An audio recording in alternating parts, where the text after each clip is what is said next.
Hey, this is Corey from Trivium. You're watching and listening to Linea Rock.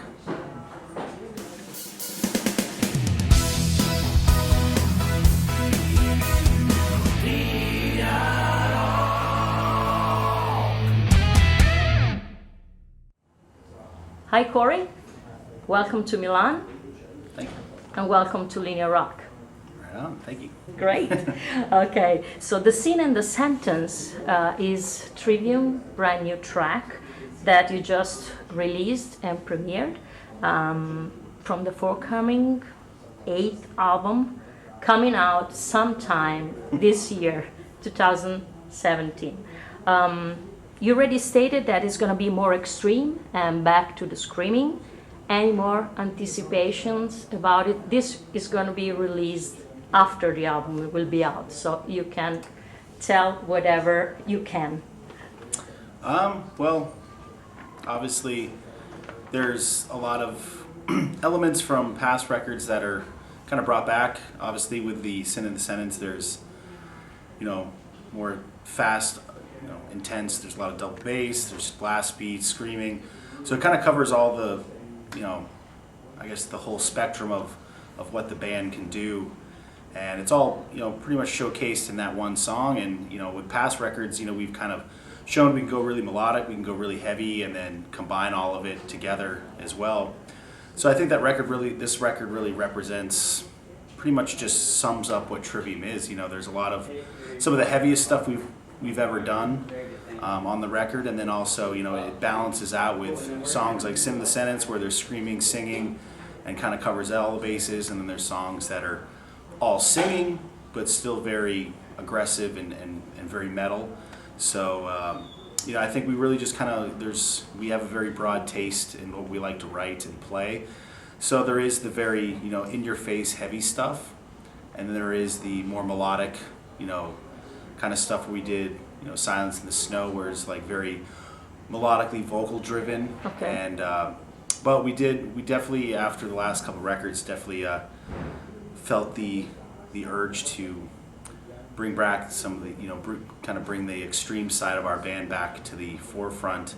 And, fans really enjoy when we do that, and kind of, I guess musically with, guitar playing and drumming and stuff, kind of don't hold back, with our performance and everything like that. So it's just, just what we wanted to do. And, we felt that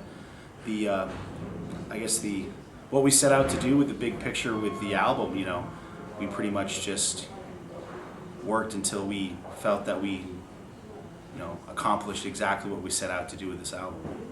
Do you have a release date already or No. a title? Not yet, but it will be like later in the year or after the summer. You don't have any idea when it's going to be out? No. We have a general idea, but we're kind of letting the music do the talking, and Okay. The information on the record will come out in due time when it's we're not just going to just make a press release and just dump everything out at one time. It's going to be people will probably get very irritated with being teased, but we tend to do that and try to make the the release and information about the release something special, and not just kind of like a news dump on a website. So All right. I'm sure if this comes out after the record comes out, everyone will already seen all the stuff that we're that's gonna Okay. kind of unveil. And you're on tour since months. Did you work on the songs on the road, or you took some time off to record and work on ideas? Yeah, we don't really write on tour anymore, but Okay. whenever we kind of found out that because we used to write on tour all the time, and now we kind of just enjoy being on tour, enjoying being where we're at, and kind of enjoying traveling and being in new places and stuff, instead of being cooped up trying to write music and kind of missing all the stuff that's around you. And we kind of find that when we experience where we're at all over Europe or America or Japan, Australia, somewhere wherever we're touring, if we kind of just absorb the local customs and culture and stuff, usually even if we have a week or two off from tour, when you get back home, even if you don't think you have any ideas, you pick up a guitar and just song ideas kind of just splurge out, and you can get Okay. a lot of stuff done. But we had a couple months off before we did our last European tour earlier this year, and we kind of split up the record. We wrote half the record back in December, and then lived with it Okay. for months. Good. And then once we got done the tour, we kind of vibed off of what we already had, and then wrote what we felt the record was needed, Okay. and we used like that bunch of touring time to rehearse the songs during sound check and really get into a point where it felt like we've been playing them for years. So going into the studio, it was just knock it out. You've grown and changed a lot in 15 years, delivering also more complex, progressive, and epic arrangements through the years. You stated that moving forward, you've been moving forward by looking back. November 2016, you released and remastered and expanded version of the debut album, Ember To Inferno. Going back to the roots, some way influenced the new direction of the new album. What do you think? No, that wasn't really. That was like mostly just Matt's project, since the rest of us had nothing to do with that album. You weren't there actually in the original recordings, right? I wasn't on that album. Yeah. So, that was something, because the record was kind of off the market for a couple of years, and fan interest, since you couldn't buy it and it was hard Yeah. to find, you had to go on eBay or find a used copy from somebody. That was something, because Matt had that record and owns the rights to it, so it was pretty much just like waiting for the right time that didn't interfere with what Trivium was doing currently. Okay. So we kind of waited and found the right release format with the label to put that back out, and it's the original thing. It's not remixed, not remastered. It's the original version, since there's no way to remaster or remix that record, since the original files of the recordings are lost. So that's all you get. But yeah, it was just put that out, but I think for us, just going out on tour on the last run we did, and just playing old stuff live and just seeing fan reactions and stuff, and then we've definitely been kind of in hindsight, like looking back at our catalog and having time behind us with those releases, kind of looking back at each record and thinking about like how we made it, what we didn't like about it, what we could have, what we love about the records, or what we didn't like about records, or what we could have done differently, or what really we feel like makes our music and our sound really connect with people. So we just kind of looked at that and just kind of like looked at what we felt were highlights and other stuff that we thought weren't really necessarily maybe the best things we've ever done. So we just kind of very critical of our body of work, and just tried to use that as motivation and direction to really take it up to another next step and make something that definitely old and new Trivium fans would really enjoy, but also make it sound fresh and exciting, that it doesn't sound like we're just like trying to recapture something from the past. It's just kind of using that as, I guess, motivation to kind of push things into the future with creating something fresh and exciting that Okay. fans from all aspects of our career will dig. You've been compared to Metallica pretty much your whole career. Is it more uncomfortable or more flattering for you? And do you think that besides some of the sound, you also share a similar path with that band? We just always, we grew up on all that stuff. That's how we got into wanting to play music or play an instrument. So we just kind of really identify with like the kind of early 80s kind of thrash movement, and also like the British heavy metal stuff. That's kind of all we grew up kind of learning how to do this from, learning their stuff. So we just thought we just kind of have more of like a connection with that scene than anything else. And it's definitely one of the definitely the biggest metal bands on the planet. I think we definitely over the years it's definitely you can listen to our stuff and you're not going to get confused that it's a Metallica song and vice versa, you know. Yeah. But it's definitely, we have that influence like a lot of other bands do, and I guess just early on when we first came out, there was just like the press angle of, you know, connecting us to that. But I think over the years we just really kind of have grown and kind of gone our own path and you know, kind of forged our own sound that's definitely, you know, we took the influence and tried to do something different and make our own thing with it instead of try to emulate them too much. Okay. You've been changing many drummers. I counted 5. Is that correct? I guess 4 that's actually played on a Trivium record. Okay.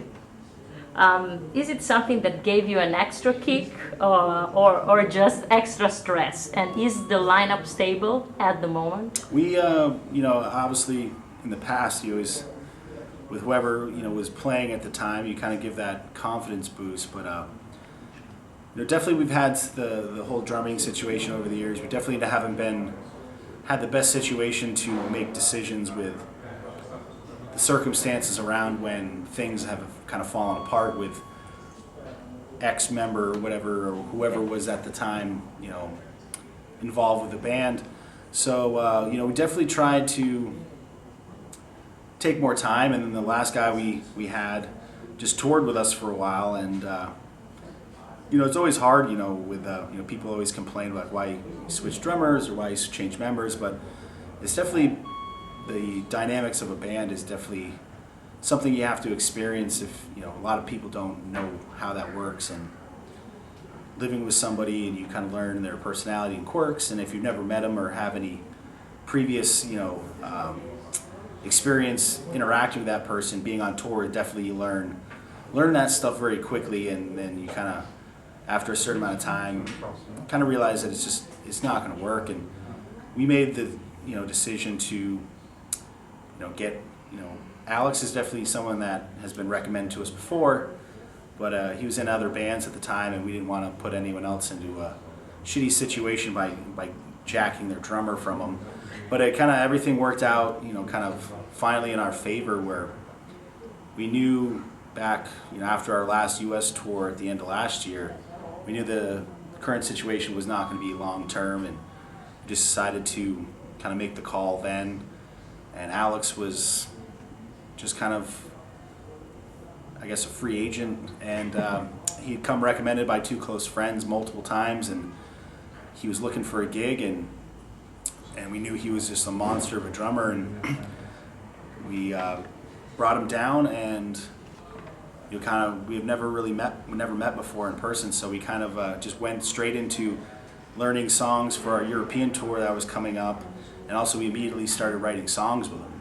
And Sin in the Sentence was one of the first songs that we put together with Alex playing, and it was really cool because we got to know each other personally and also musically at the same time, and we really kind of connected with him, just speaking the same language musically and having all the same kind of influences that we all clicked when it came down to writing music. It was just very, just like, we were flying through stuff because he was able to keep up, you know, with the writing aspect with the rest of us, and it just, a lot of great ideas came about. And you know, when people hear the drumming on the record, you know, we've never had drumming like that on a Trivium record ever, so it's definitely added another, you know, dynamic, and the energy in the music is something that's been, that type of energy and intensity on the recordings, you know, probably we haven't had that type of energy since probably like In Waves on an album. So I think people are really, when they hear just the one song, I think they're really picking up on that, with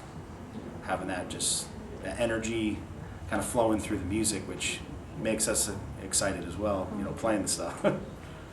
And how is your gear and guitar setup at the moment, and how did it change and evolve through the years? You tend to strip it down or to add stuff and have a more complex sound?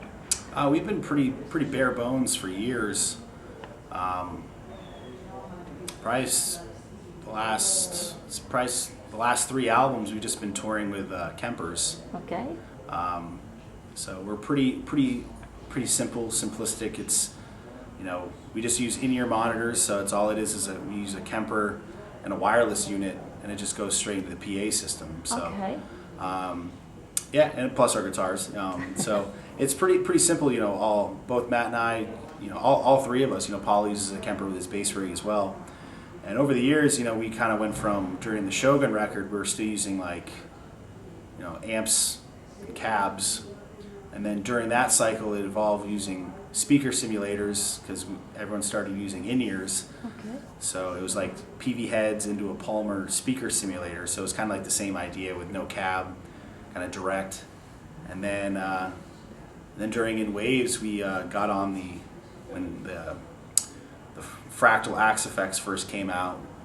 We started using those in the same way, where it was just fractal direct with in-ears, no cabs. Okay.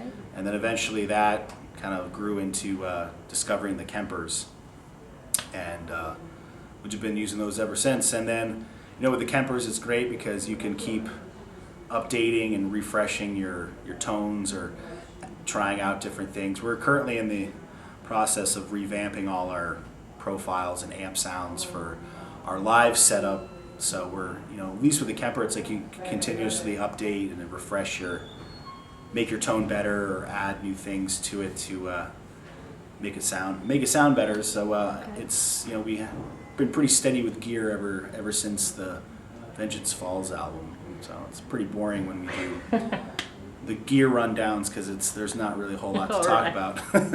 But in the last few years, seven-string guitars are heavily featured in your music. Is that more a need or a precise choice? We just kind of, you know, we definitely made it, for a couple records, it was like, no. Okay. Because we did, you know, starting from the Crusade record, we did some 7-string stuff on that.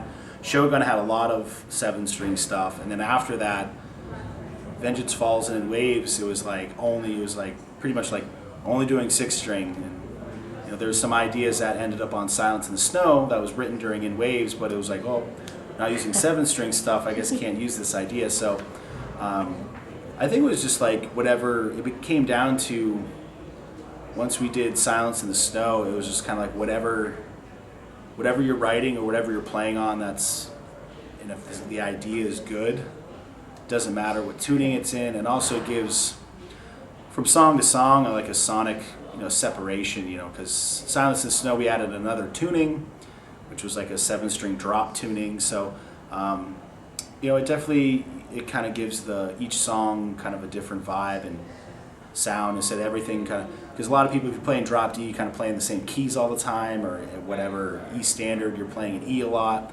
So at least with the 7-string, you kind of like can separate, you know, being too redundant with playing in the same key all the time. So, and I definitely kind of over the years have grown accustomed to playing 7 strings a lot more. So I definitely like writing on them. Okay. So we just kind of let it, kind of just use whatever tools in our arsenal to write whatever's the best material we can. So that's why now, you know, there's definitely, the new record has, I think, like three tunings again. So there's definitely a good variety. Hopefully we don't add any more, because that's a lot of guitars to bring around. You started with Jackson guitars, then it was Dean, and also some ESP, then back to Jackson. Why the Jacksons are your weapons of a choice, and which are the main differences between your two V signature models with Dean and Jackson? My Jackson was definitely cooler. You know, Jackson's just, ever since I was, you know, starting to play guitar, just seeing Jackson Flying V in a Musician's Friend magazine just always, you know, caught my eye, and then also being a huge Megadeth fan. Yeah, very metal guitar. Yeah, it's definitely very metal. You know, definitely when Mustaine played Jacksons back in the day, you know, always seeing pictures of those, and always wanted one. So Jackson was always the one to go to. So once the Dean thing kind of fizzled out, Jackson was definitely the number one, and been there ever since. And you know, after Dean, you know, that signature model was very rushed. You know, I had a loose idea, but then it got kind of released very quickly. So there was never really much time to do any revisions or changes or change anything that maybe wasn't really feeling at the time. So it was definitely kind of like the first kind of run of ideas was whatever, that's what came out. And Jackson, we took, quite a few years developing the idea and really fine tuning it to be, exactly what I wanted and what is out now. So very happy with it, and they build amazing guitars. So it's definitely awesome to be a part of the Jackson Club. You started playing at age 14, is that correct? Actually, a little late. I mean, a lot of people, start to have to play younger than that.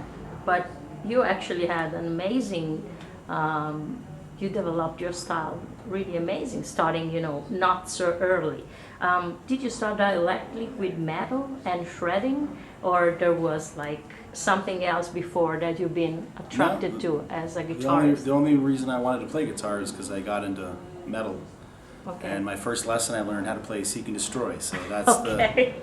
It was pretty much all I was, I went to put myself through the metal master class of just learning like every Metallica, Slayer, Megadeth song I could possibly could learn, and jam along to the CDs all the time in my bedroom. So it was just like metal was how I learned how to play guitar. And now I try to learn some other stuff, but definitely it's just always been focused around trying to be able to play metal. And actually sweating on your instrument and study a lot, you actually makes the difference, which is the good balance, between heart, soul, and your brain. It's good to learn as much as you possibly can, but with music, it's if it sounds good to your ear, that's cool. So it's maybe not everything. I guess if you bring it into a music teacher, could this doesn't make sense, but it's like the great thing about art is just like if it sounds good to you, then that's cool. It doesn't have to make perfect sense in a, I guess, educational classroom sense. So that's what we always do. Sometimes like, well, this doesn't really fit this mode or whatever, but does it sound good? Cool. Roll with it. So. Okay, last question. You joined Trivium as the lead guitarist, but you occasionally share lead and rhythm parts with Matt in a sort of dual, let's call it like that. And you also support lead vocals, the unclean parts. How would you describe your partnership with Matt in particular, and how do you decide who's playing what, song by song? Seems you're like sonic twins. But maybe the key is your differences. I don't know. Well, we just kind of classify as we both play guitar and sing. Usually, it's very easy when parts are distributed. If Matt's singing, obviously, and there's a melody guitar part, he plays the backup, the rhythm part. I play the lead, so he's singing, and then it all just kind of comes down to.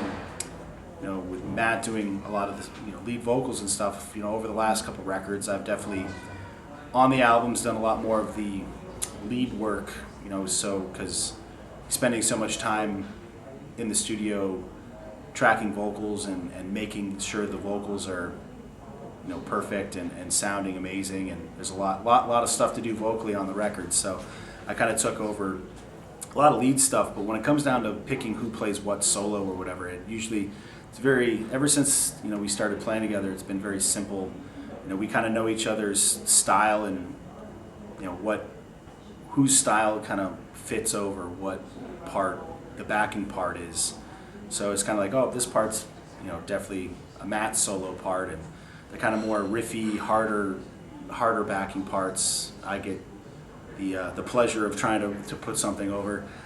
So it's definitely everyone in the band just kind of knows kind of their strengths and what kind of fits perfectly with each other's kind of playing style. So usually it's just kind of like Matt will just be like, hey, what parts are you gonna solo over? And I'm like, well, I'm thinking this. He's like, cool, just give me a couple solos. So he's pretty much just kind of come down to just let me loose, and then he's just like, yeah, just leave me a couple, so I have something to play on, So it's very casual and easy, there's nothing very overthought within the band as far as, you know, we just kind of know what parts we're going to play. It's just kind of very, very casual and easy. If you have to pick one Trivium song that defines your style and sound, you know, immediately listening to it, which would be? The new song, pretty much, you know, since it's the newest thing out of, you know, 7 albums worth of material, you know, it definitely kind of represents everything behind it. Okay, so the whole album. Yeah. Okay, thanks very much, Corey, Awesome. for your time. No problem. See you next time. Awesome. Thank you. Ciao.